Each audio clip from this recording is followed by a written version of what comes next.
When was the last time Oprah actually spent time hanging out with a working class person in America? She's on her Montecito estate with one of the most beautiful mansions known to man. And that is why she did not follow up with Kamala Harris in response to that stupid gun question with, well, you're on camera saying that you favor mandatory gun buybacks. So how would that work? The Oprah enthusiasm worked when it was genuine.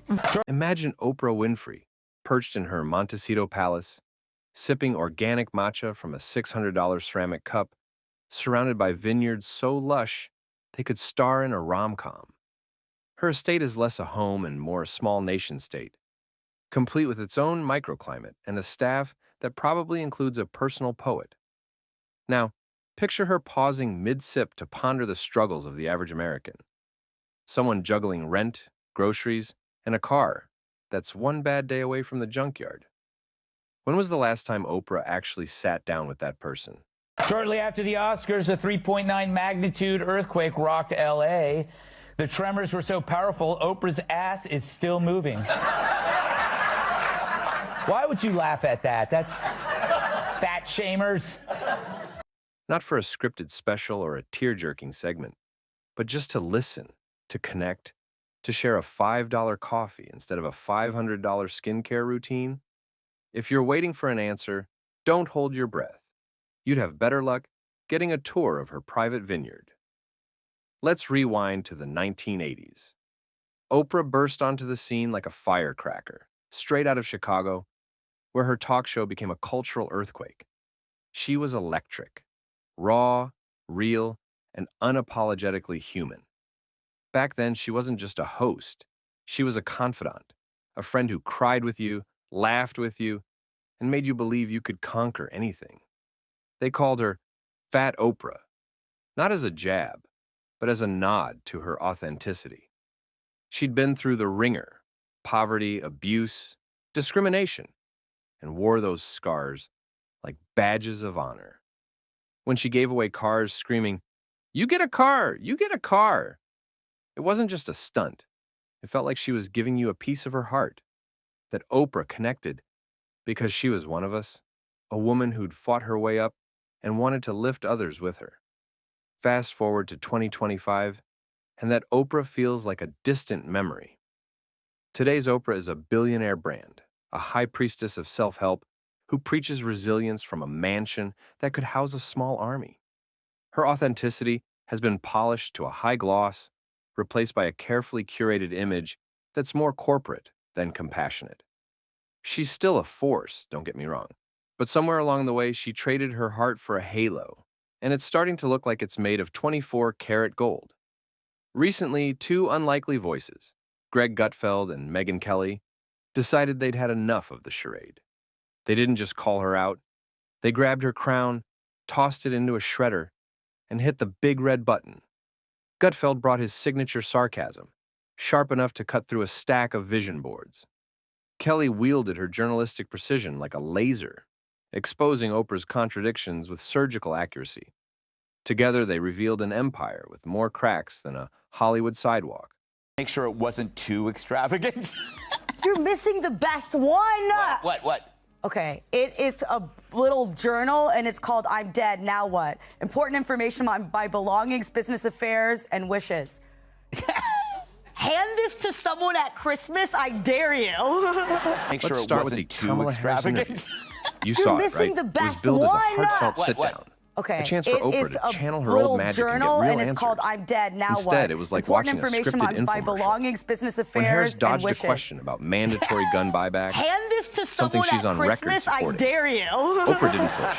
She didn't say, wait a sec, you've backed this policy before. How would it actually work? Nope. She lobbed softballs like she was playing catch with a toddler. The result was a conversation so empty, it could have been a meditation app's free trial. It felt like one of those very special episodes of her old show. But instead of handing out cars, she handed out headaches.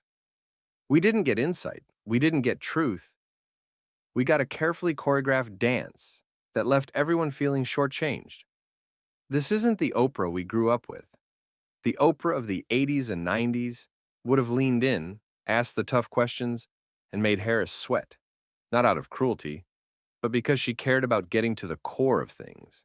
That Oprah was a truth seeker, not a brand ambassador. But today's Oprah? She's more logo than human, a walking TED Talk draped in designer cashmere. Her enthusiasm, once so genuine, now feels like a performance, complete with mood lighting and a 5-camera setup. When she speaks, it's less about connection and more about control of the narrative, the image, the empire. Birds don't cry and flowers don't bloom, but her stock portfolio might just throw a party. Take her favorite things list, that annual tradition that used to feel like a warm hug from your rich aunt. Now, it's a catalog of excess that could make a hedge fund manager blush. A $1,000 pizza oven? A $590 drip coffee maker? $80 for salt? I don't know about you, but the last time I spent $80 on salt, it was because I accidentally bought a pallet at Sam's Club. And then there's the pièce de résistance, a journal called I'm Dead, Now What? It's marketed as a way to organize your belongings, business affairs, and wishes. Imagine unwrapping that under the Christmas tree. Merry Christmas, Mom. Start planning your state. It's not a gift. It's a grim nudge toward mortality, wrapped in Oprah's signature sparkle. Gutfeld tore into this with glee, joking that her list is less about joy and more about reminding you life's short, while charging you a fortune to reflect on it. Megyn Kelly, meanwhile, went for the jugular, calling out the hypocrisy of preaching simplicity while peddling products that scream, "You're not enough unless you're spending like a tech bro." It's true, the Harris interview did feel like a very special episode of Oprah, but instead of everybody getting a new car, everybody got an aneurysm. So, right. Okay. Oh, I'm going to tell you something. I'm going to tell you something you haven't heard yet. Yeah. I'm going to blow your mind. Okay. Let's Right, like that. Right. But it's not just the list. It's the entire Oprah machine. She's built a dynasty on emotions, turning tears into TV gold.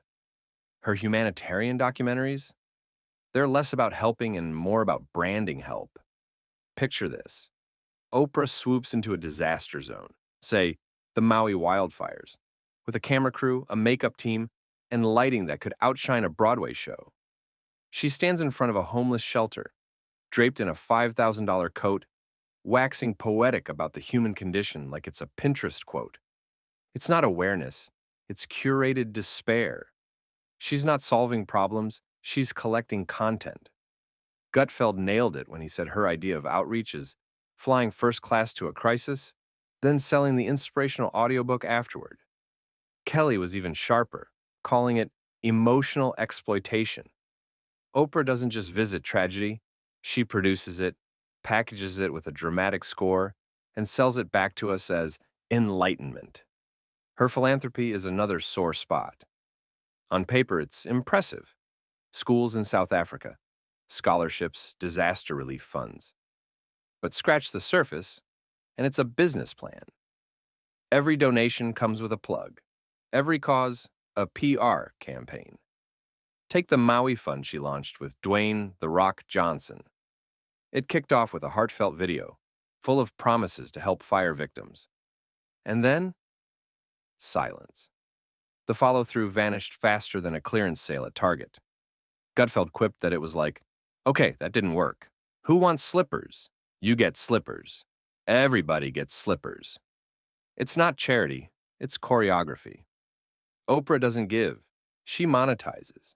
Her compassion is pre-scheduled, her empathy perfectly lit from stage left. First hit the scene in like the 1980s, and she was fresh out of Chicago. She was in Chicago for the launch of her national talk show. She was something electric and interesting and authentic, you know? I miss fat Oprah. She was just genuine. Now this thin Ozempic Oprah has lost, along with the pounds, her heart, her sense of authenticity. And what we're getting these days is this cleansed, elite, billionaire version who wants to scrub the record of fat. Anything about Maui, right? At one point in time, she and The Rock made that video to try to help out everybody who was hurt by the fire. And then that was just quickly discarded. She's like, okay, that didn't work. Who wants slippers? You want slippers. You get a pair of slippers. You're all getting slippers. Do you think she much? This is the Oprah enigma. A woman who built her career on relatability now lives in a world so far removed from ours, it might as well be a different galaxy. She tells us to be ourselves, while her own identity is a multi-million-dollar production. She preaches resilience while surrounded by an entourage of chefs, stylists, and wellness gurus who probably have their own assistants. Her version of roughing it is a delayed yoga retreat. Words, Oprah's list of favorite things. So Oprah released her annual list of favorite things, and as usual, there are lots of expensive stuff.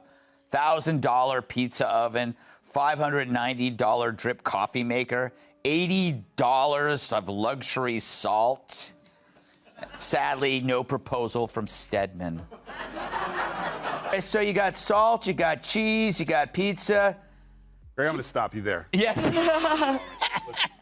I treat this like the list I get from my kids. They send me emails because they know when I laugh in their face, it hurts. Anyone who wants a $1,000 pizza oven. While most Americans are just trying to afford gas, Megyn Kelly summed it up best. Watching Oprah pretend she's still in touch with real people is like watching a Kardashian give a TED Talk on budgeting. The disconnect is astronomical. Yet somehow, she still positions herself as the voice of the underdog. She'll stand on a stage, surrounded by billionaires, and lament the misogyny and racism she's faced, as if the country that made her a $2.6 billion icon didn't also give her a platform to soar. Let's be clear. Oprah's story is incredible. Rising from poverty in Mississippi to global stardom is no small feat. She's faced real barriers, systemic, Do you think she went over personal, this first? profound, and overcome them with grit and grace.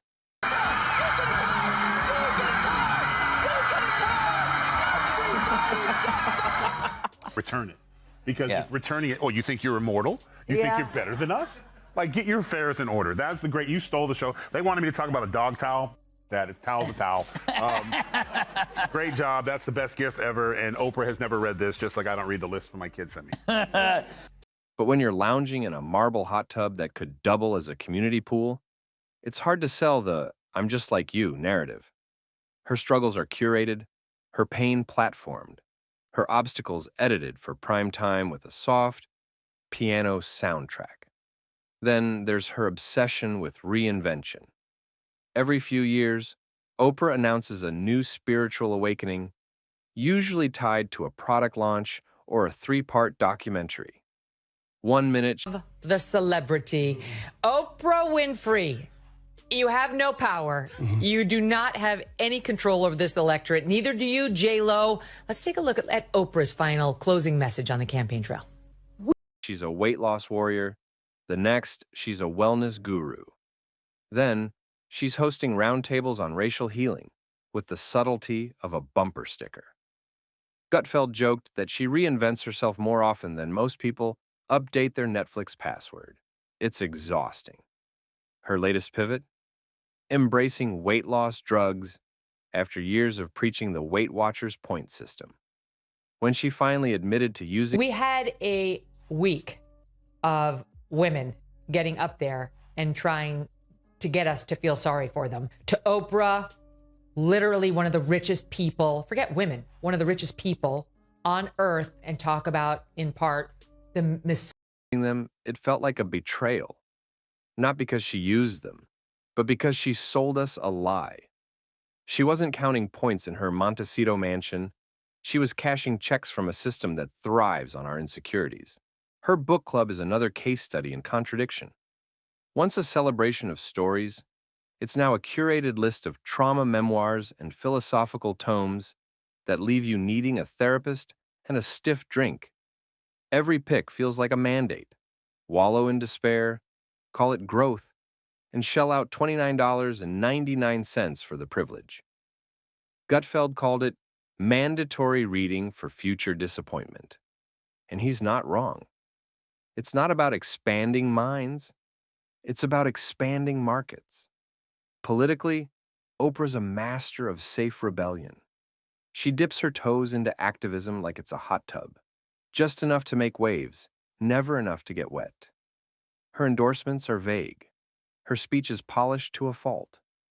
She wants the clout of a visionary, without the mess of real change. Megyn Kelly obliterated this, pointing out that Oprah's activism has all the depth of a greeting card. She's the queen of performative hope, a protester in pearls, delivering change with the sincerity of a corporate ad campaign. So why does this matter? Because Oprah isn't just a person. She's a cultural force. For decades, she's shaped how we think, feel, and dream. Her aha moments are gospel to millions, her words scripture. But behind every sermon is a marketing team, every revelation a product launch. She's not a movement, she's a market, a lifestyle brand disguised as a beacon of light. The cruelest irony? People still buy it. They hang on her words, forgetting that her journey, complete with private jets and emotional support vineyards, has nothing in common with theirs. Gutfeld and Kelly didn't tear her down for kicks. They did it because they're fed up. Watching Oprah play the role of Mother Earth while cashing checks from corporate heaven is like watching a sequel that should have ended 3 movies ago. Her empire is a velvet facade, all sparkle and no substance. She's mastered the art of saying nothing while sounding profound, of selling empowerment while peddling products that whisper, "You're not enough." So the next time Oprah tells you to embrace the journey, remember, her journey includes a fleet of assistants and a filter that could make a cactus look like Cleopatra. Yours? It's probably just trying to make it to payday without an overdraft fee. But don't worry, there's a book in her club for that. It'll cost you $29.99, plus shipping.